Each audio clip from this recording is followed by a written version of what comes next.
In the fall of 1971, the Velvet Underground, led by vocalist and guitarist Doug Yule, drummer Maureen Tucker, bassist Walter Powers, and keyboardist Willie Alexander, embarked on a tour of Europe to promote their latest album, Loaded. One of the shows was booked at the University of Kent.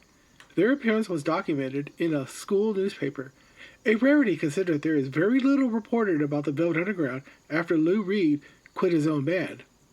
Quite frankly, many people have little or no knowledge that the Velvet Underground continued for several more years. That's where I come in, to document history, before it's lost into time. The Velvet show at the University of Kent took place inside the Rutherford Dining Hall on November 4th, 1971. Many music acts performed at the prestigious university. The Velvet Underground show's ticket sales, however, weren't very well due to the news of Lou Reed quitting his own band had finally reached across the pond. But a few hundred fans showed up to see this new lineup.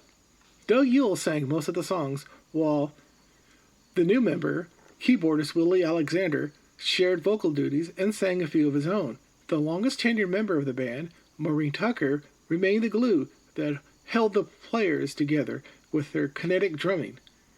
During this tour, she returned to a more conventional setup instead of her usual style of percussion, which she showcased during the band's glory years. The band opened the show with a cover of the Dixie Cups' Chapel of Love, followed by I'm Waiting for the Man. Willie Alexander sang the first of his 4 compositions with Spare Change. His other tracks he took over on lead vocals were Pretty Tree Climber, Back on the Farm, and Never Going Back to Georgia. Yule and Company performed the Velvet tracks Some Kind of Love, Rock and Roll, Sweet Nothing, White Light, White Heat, and Sister Ray. The band also debuted a new song, Dopey Joe, which would appear in the final studio album, Squeeze. They also played a cover of Bobby Bland's Turn On Your Love Light and closed out the show with Maureen Tucker singing After Hours.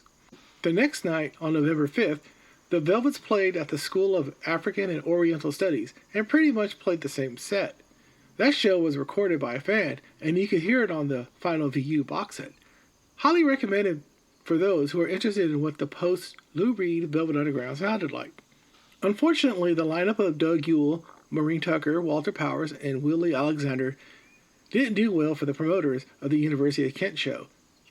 They reportedly lost around 330 pounds and only sold 300 tickets. When they heard about the lineup change, the promoters tried to cancel the event, but they were unable to break the contract.